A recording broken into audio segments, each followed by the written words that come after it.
Bienvenidos y bienvenidas a una tertulia especial, muy especial. El día de hoy estamos en la Universidad de la Comunicación y vamos a tener la primera tertulia comunicacional aquí en este espacio tan bello. Nos van a estar acompañando distintos invitados, varios de ellos coordinadores y también el rector de esta honorable institución. Como bien saben, pues mi nombre es Ana Berta y el día de hoy vamos a empezar con esta entrevista con el coordinador Raciel. Le cedo el micrófono. ¿De qué manera se apoya a la cultura desde la Universidad de la Comunicación? Pues muchas gracias por esta invitación. Saludos a todas y todas. ¿De qué manera se apoya la cultura?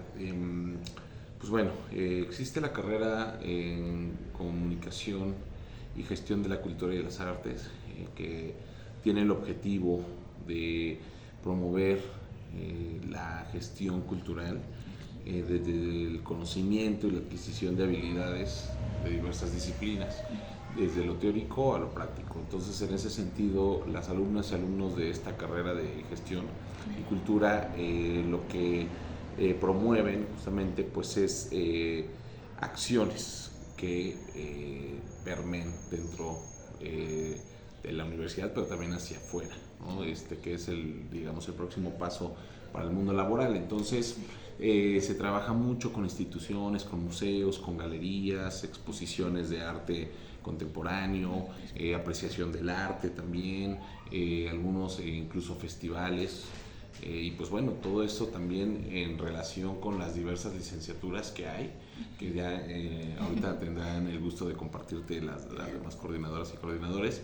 Y pues bueno, a partir de la conciencia de que el arte es muy importante, ¿no? Y la gestión sobre todo de este arte o de las artes, ¿no? En general hablamos en plural propiamente, la gestión de las artes es importante para pues la permanencia de la memoria colectiva, para que las obras no estén aisladas, ¿no? Justamente y se creen comunidades, ¿no? O sea, a través justamente del artista, ¿no? Estos puentes entre el artista, la obra, incluso el mercado, justo para todo, que sucedan estas cosas, ¿no? Para que haya estos puentes, esta comunicación, en esta gestión cultural.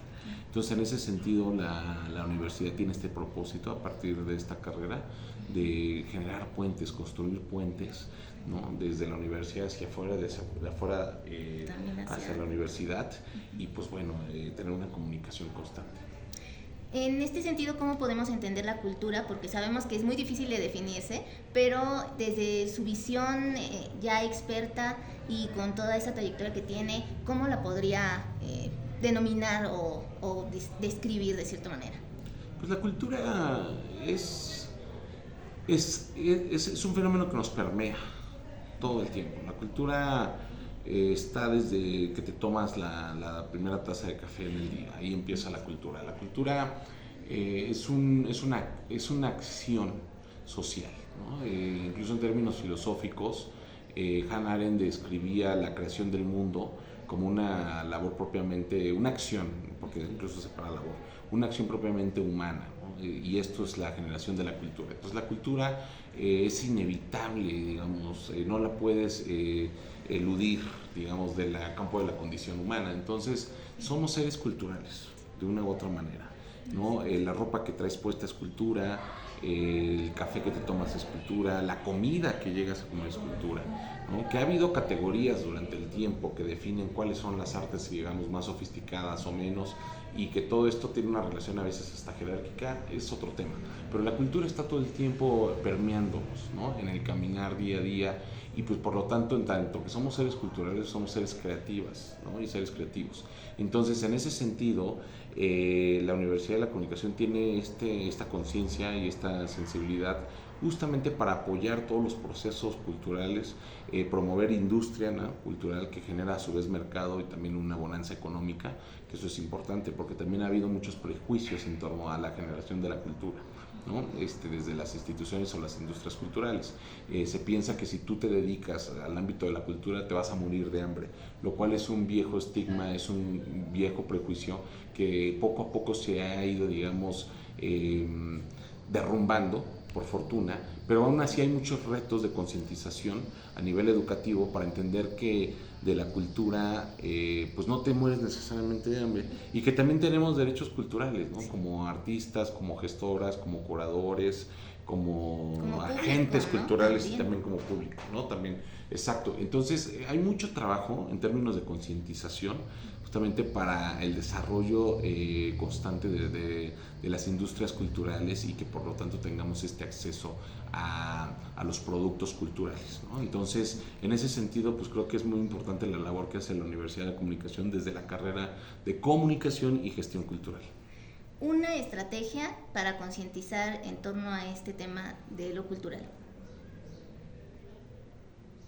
Yo creo que hay muchas, ¿no? Sí. Y debería haber muchas, no solo una, pero pues en principio, como lleva el nombre esta universidad, la comunicación es importantísima para difundir pues todos, digamos, estas oportunidades que genera la industria cultural, tanto para el desarrollo económico, el desarrollo social, el desarrollo ético, el desarrollo político, ¿por qué no?, de las sociedades.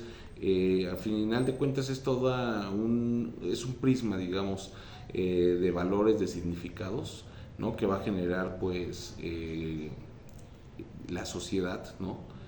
A través de la cultura. Entonces, la comunicación es muy importante dentro de todos estos significados, porque si no se comunican, pues no hay manera de concientizar la importancia de Ni la se cultura. transmite, ni se puede No se hacer un transmiten pensamiento crítico en torno y a no hay ello. pensamiento crítico y por lo tanto hay muchos estigmas y prejuicios en torno a los fenómenos, por ejemplo, culturales. Entonces yo creo que respondiendo a tu pregunta, Sí, una primera aproximación sería pues el trabajo de la comunicación y la comunicación pues en muchos ámbitos, ¿no? Y creo que en ese sentido la Universidad de la Comunicación tiene una relación interdisciplinaria transversal con las demás carreras que fortalecen justamente la difusión de estos significados que se construyen desde la propia carrera de comunicación y gestión de la cultura y las artes. Ok. Y la siguiente pregunta es, ¿cuál es la postura ética que debe adoptar el comunicador desde su labor periodística? Creo que esa le corresponde a otra Sí, coordinadora. sí, Sí. es verdad. El mensaje que le daría a las nuevas generaciones. El mensaje que daremos a las nuevas generaciones, pues que no tengan miedo de estudiar, de seguir aprendiendo y más en un mundo de ciertos artificios o fantasmagorías, por así decirlo, como lo es, por ejemplo, la inteligencia artificial, que es algo muy propio de nuestro tiempo.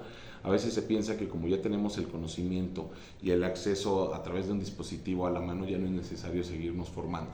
Entonces yo creo que lo importante es nunca perder esta comunicación humana para la formación y que pues no perdamos nunca también ese atrevimiento, ese arrojo, ese valor para seguir aprendiendo, ¿no? Entonces sería como un mensaje, no tengamos miedo a seguir aprendiendo y no perdamos esta vinculación y este contacto humano.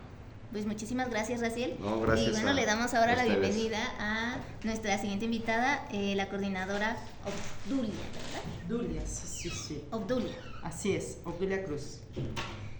Pues muchísimas gracias por aceptar esta cordial invitación, coordinadora, y bueno, también por su tiempo que nos está regalando. Sí. ¿Cuál es la postura ética que debe adoptar el comunicador desde su labor periodística? Creo que es un momento bien interesante en el que nos encontramos planetariamente, nacionalmente, localmente, y ya esta parte ética a veces se ha dejado mucho de lado, no solo en la formación de estudiantes, sino también en las mesas de redacción y en la selección de contenidos, ¿no? Particularmente me voy a enfocar a que es un momento muy violento en nuestro país, ¿no? Y a nivel mundial. Entonces, en términos éticos y periodísticos, la gran pregunta sería, ¿qué tengo que decirle a las personas y para qué se lo tengo que decir? ¿No? ¿Es necesario tal o cual información? ¿Estoy logrando llegar a las personas desde un análisis, desde un ¿y ahora qué vamos a hacer? Y no solo bombardear de información amarillista, por ejemplo, ¿no? Entonces, la pregunta ética, ¿no? De qué comunico, cómo lo comunico y la más básica, ¿para qué lo comunico? Creo que son preguntas que nos atraviesan en términos profesionales a cualquier comunicador. Y en términos periodísticos, estoy hablando de mucho cómo manejar la noticia, y por el otro, que también es muy básico, es cómo me acerco a las fuentes de información, ¿no? Cómo me llega la información y qué hago con ella. Entonces corroboro también, ¿no? Exacto, cómo voy corroborando las fuentes y además también cómo cuido mis fuentes, porque estamos en un momento muy difícil de informar a las personas, no solo para informar, sino para que también tomen acción y sepan cuál es la vida del país en este caso. Okay. En el caso de usted como mujer y como comunicadora, ¿qué podría decirle a estas posturas feministas que a veces son muy radicales? Creo que los feminismos, ¿no? Si lo podemos poner así, los feminismos están en un momento de mucha tensión. Y no es gratuito porque lo que se está disputando en diferentes instituciones, diferentes actores, es cuál es la postura, ¿no? ¿Cuál es nuestra postura? Respetar las posturas de los otros, pero también ver qué tenemos en común, es todo un reto en términos sociales. Entonces, ¿a qué voy con esto? Y respondiendo a tu pregunta, sin duda hay posturas mucho más radicales que otras en términos de feminismos, ¿no? Pero habría que ver, y yo aquí invitaría más bien, más allá de polarizar y ver qué no tenemos en común. Creo que la gran pregunta es qué sí tenemos en común y qué comparten todas esas posturas feministas, digamos, ¿no? Porque es muy lastimoso cómo los feminismos o cualquier movimiento social y político termina fragmentado con esta trampa desde el Estado en querer repartir derechos por particularidad, cuando en el fondo hay derechos muy básicos que tendríamos que tener todas las personas, más allá del cuerpo que tenga, de la preferencia sexual que tenga o de la manera en que me nombre o no. O de la ideología. O de la ideología, ¿no? Más allá de eso, ¿qué tenemos en común? Nuevamente regreso a lo común, ¿no? ¿Qué sí compartimos y qué le vamos a pedir al Estado en consecuencia? ¿No? Entonces habrá que tener cuidado con estas discusiones feministas que además ahora no solo se polarizan, sino se descontextualizan bárbaramente, ¿no? Ahora todo el mundo es feminista, digamos, y puede llegar a ser peligroso al no tomar conciencia de qué discurso repito. Y que puede haber una gran necesidad por parte de la población de nombrar cosas que se tienen que nombrar. Pero hay que tener cuidado, repito, ¿no? Hay que tener cuidado en qué posturas se defienden y desde dónde, ¿no? Y qué agenda se posiciona. Eso es lo que diría los feminismos. Que también nos marcan nuestros propios valores y principios, ¿no? Que nos van rigiendo para poder tomar cierta postura en torno a cualquier tema. Exacto, digamos, todo, y desde la academia lo sabemos, siempre una posición teórica es una posición política, ¿no? Eso es muy básico, ¿no? Entonces habría que ver dónde estamos paradas y qué posición defendemos, y ver nuevamente, porque esto, digamos, importa mucho, cómo está en diálogo con otras cosas que si no son iguales a mí, sí compartimos. Creo que es un momento de ver las cosas en común, porque si no, digamos, todo el mundo es diferente y demás, y no habrá un punto de encuentro, y eso es, repito, peligroso por las polaridades que actualmente se están viviendo y que en términos feministas o en términos de género, perspectiva de género, ahorita está siendo una moneda de cambio política y económica, lo cual es también muy lamentable. Sí. ¿Cuáles considera que son las funciones principales de un periodista y o comunicados? Ya más o menos les estuve diciendo en las preguntas anteriores, pero un poquito más a fondo y profundizando en ello. Híjole, tu pregunta es bien importante porque estamos en un momento de la tecnología donde viene a sustituir. Y cuando digo sustituir es que digamos, seres humanos ya no vamos a hacer esa tarea y es muy probable que la máquina lo haga a una velocidad impresionante, ¿no? Digo, ahora le pides a GPT que traiga un artículo y listo, pero entonces, en este sentido, ¿cuál es el papel del comunicador, guión el periodista o la periodista, ¿no? Y creo que es un momento donde, y yo esto lo comparto en las aulas, el estudiantado y futuros profesionales de la comunicación tengan un criterio para, digamos, decidir si es una información u otra, ¿no? ¿Por qué? Porque el criterio es lo que va a determinar el tipo de comunicación que hagamos. Sea desde por qué le pongo un titular a cierta noticia, cómo narro, cómo describo cierta situación, o cómo publicito, o con qué imagen publicito tal o cual marca, ¿no? Entonces, ahí el criterio es fundamental. Digo, yo sé que no dependen de un comunicador, ni de una comunicadora, ni de un periodista. Eso sería desdibujar el mundo. ¿Por qué? Porque dependen del medio, de la marca, de la agencia donde estén, depende de qué tipo de leyes nos rigen, es decir, si vamos de lo particular a lo general, va por ahí, digamos, ¿no? Sin embargo, es muy importante que las y los comunicadores tengamos una ética, ¿no?, en esta forma de comunicar, justamente para ver cuál es el criterio de comunicación, repito, en un momento en donde ya no buscan a los comunicadores o a los periodistas para informarse del mundo, cuando tenemos al tiktokero o tenemos al influencer, que no quiero demeritar, porque no todos los influencers o los tiktokeros tienen el mismo matiz. Hay una gran diversidad.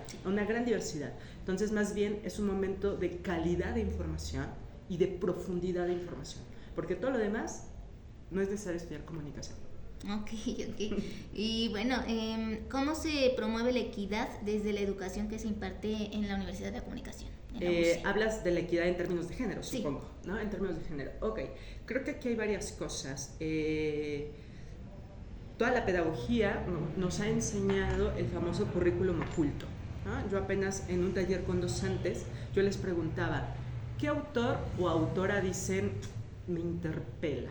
Este autor o autora me encanta. Digo, si lo llevamos en términos artísticos, qué poeta, ¿no?, qué escritor en términos literarios, qué fotógrafa, en fin, digamos, ¿no? ¿Qué persona me enseñaron que a mí, digamos, sentí una conexión muy fuerte y que ahora yo replico con mis estudiantes?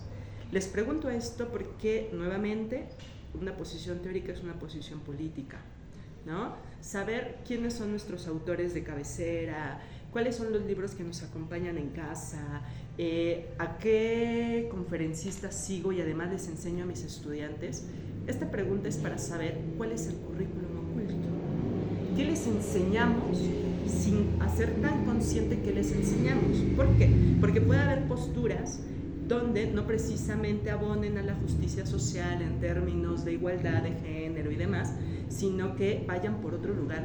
Y ojo, sean autores o autoras, digamos, esto nos lo dice Diana Mafia, esta filósofa, que no precisamente tener cuerpo de mujer te asegura conciencia feminista. Eso no es así. Digamos, podemos leer autores hombres, ¿no?, con una gran conciencia y con una gran crítica. Podemos leer a mujeres de la misma manera que a lo mejor no están abonando a una justicia social. A lo que voy es, cuidemos el currículum oculto desde docencia, y en términos institucionales lo cierto es que se están tratando de hacer acciones. Particularmente en la universidad, si tú sales vas a ver una gran diversidad de estudiantes, y preguntándole al estudiantado se sienten muy cómodas y muy cómodos porque están en una edad, además por la pandemia, que siguen en una búsqueda de identidad. Hoy se van a llamar él y mañana se van a llamar ella y pasado no lo sabemos. Quizá desde otras edades nos conflictúe, no estemos de acuerdo con ellas o con ellos o con ellas, pero cierto es que hay que ver algo, y es: la universidad es un espacio formativo, es un espacio de reflexión, es un espacio de crítica, es un espacio donde les podemos acompañar a construir su propia autonomía. Hablando de estos temas, términos de identidad, temas de qué deseo, me gusta tal o cual persona, me gusta tal o cual cuerpo, me gusta vestirme de una manera o de otra, lo cierto es que la universidad es un espacio para que ellos reflexionen, se autoconozcan, y sobre todo, que eso es algo que se fomenta mucho, que sean tomadores de decisión de su propia vida, digamos, ¿no? O sea, que tengan un criterio nuevamente, ¿no?, una autonomía para poder ir creando ellos, pues, cómo desean vivir, ¿no? Básico. Exacto. Pues muchísimas gracias, Okay. Obdulia. ¿No? ¿De qué? Gracias. Listo, mira, llegaste justo a tiempo, Salvador. Te dejo. Bueno, ahora estamos con el rector de la Universidad de la Comunicación, la UC, y bueno, me gustaría que nos pudiera contestar cuál es el aporte del cine que se hace hoy en día. Bueno, el aporte del cine tiene hay muchos tipos de aporte, ¿no? Uno es de diversión. El cine es el arte de contar historias a través de medios audiovisuales. Pero si hablamos desde el punto de vista cultural, es como contando historias se identifica la forma de pensar, de cuestionar, de sentir de un pueblo. ¿no? De una manera a veces temporal, a veces atemporal. Podemos saber qué es lo que está pasando en la forma de pensar de una población a través de las historias que cuenta. ¿Cómo se entiende la cultura desde la mercadotecnia?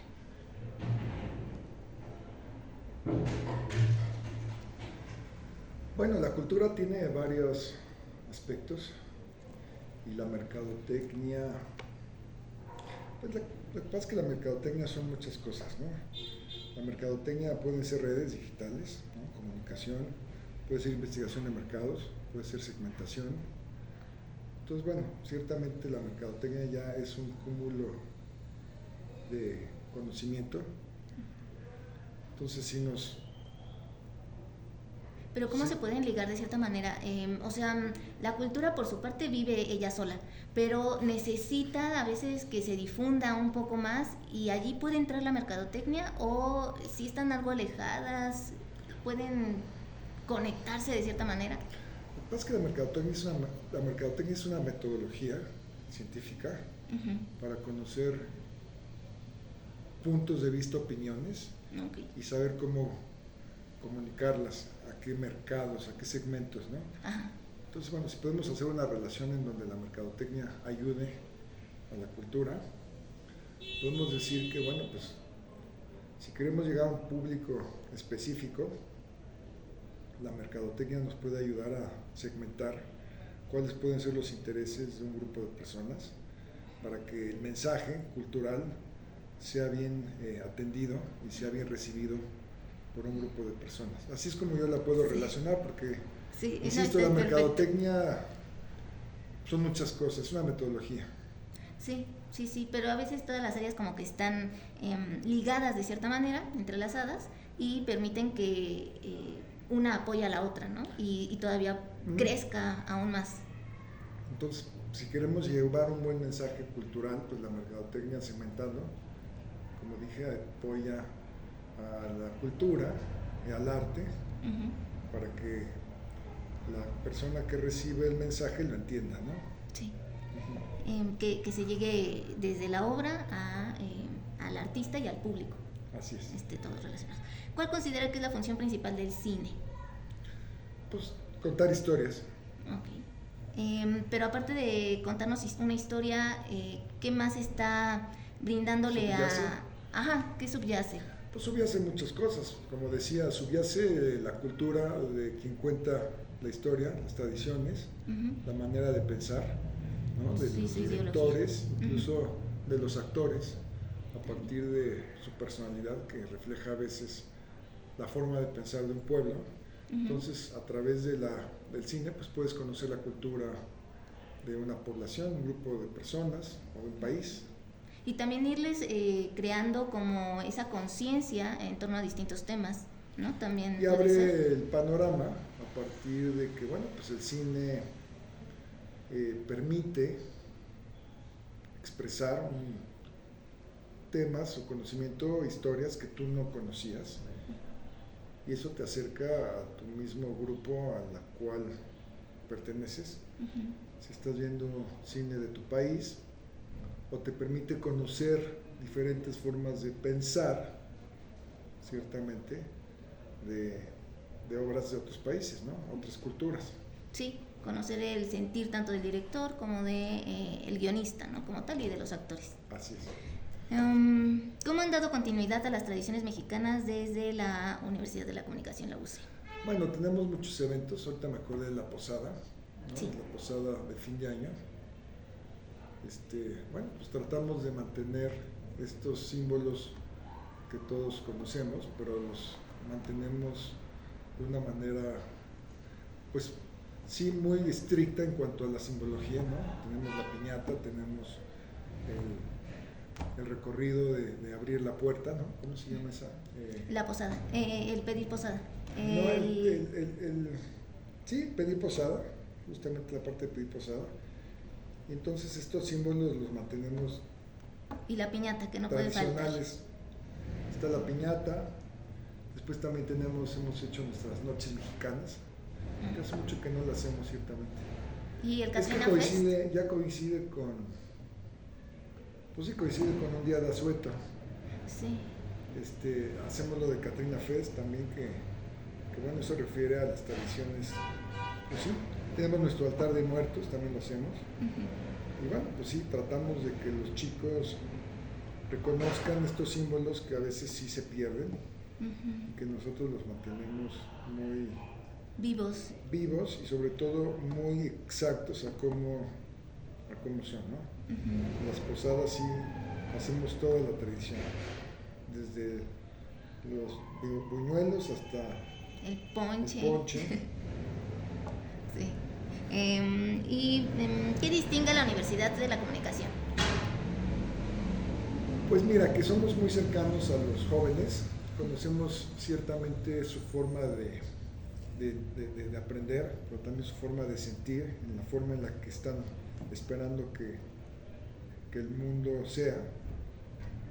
Tratamos de guiarlos, o nos guiamos, a partir de cómo nosotros concebimos que el mundo está funcionando. Entonces generalmente les damos consejos personales de cómo interactuar cuando salgan aquí y busquen trabajo, ¿no? Les damos seguridad, porque bueno, pues tenemos una comunicación muy clara y muy cómoda entre profesores, administrativos y alumnos. Entonces creo que los jóvenes se sienten muy seguros de hablar con sus autoridades, ¿no? Se han acostumbrado a hacerlo, para que cuando salgan de aquí tengan también esa certeza y esa seguridad que han ganado aquí en la universidad. Claro, sí, y bueno, que también eso se abre o llegó a abrirse también a quienes éramos externos. Yo soy egresada de la Universidad del Claustro de Sor Juana, de la UCSJ, pero he de confesar y he de admitir y de agradecer que en la UC, la Universidad de la Comunicación, me abrieron las puertas con la revista Antidogma para hacer mi primera entrevista publicada. Y eso pues también me permitió conocer otro talento que desconocía y que agradezco infinitamente, y también la entrevista. Eso ya fue hace... En antes de la 2019. 2019.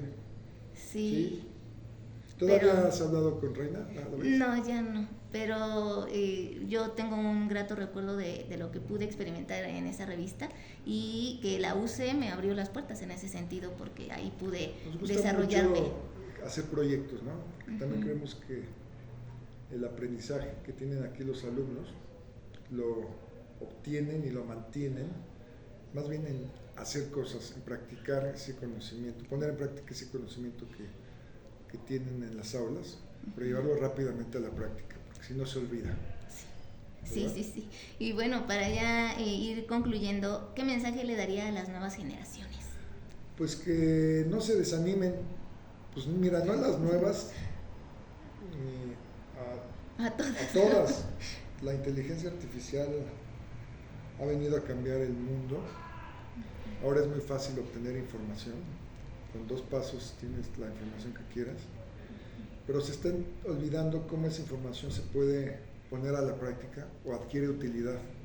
Por un lado, y por otro lado, también el relacionarse tanto con las computadoras, con la inteligencia artificial, con las redes, hace que las personas pierdan cercanía unas con otras. Entonces esto creo que está ocasionando que falte la capacidad de ponerse de acuerdo entre seres humanos. Entonces los chicos últimamente les cuesta trabajo llegar a acuerdos, ponerse de acuerdo, y creo que es lo que estas nuevas generaciones deben de aprender a hacer. Y también es parte de lo que hacemos aquí en la universidad, que no se pierda esa buena vieja costumbre que tiene la humanidad de relacionarse. Y de crear un diálogo que, aunque haya diferencias, ¿no?, entre una opinión y otra, pues pueda llegarse a un punto. Respetar los puntos de vista, ¿no? Exacto. Pues muchísimas gracias, agradecemos al rector Salvador Corrales Ayala por habernos brindado parte de su tiempo, y también a los coordinadores que nos acompañaron, Obdulia y Raciel. Muy bien.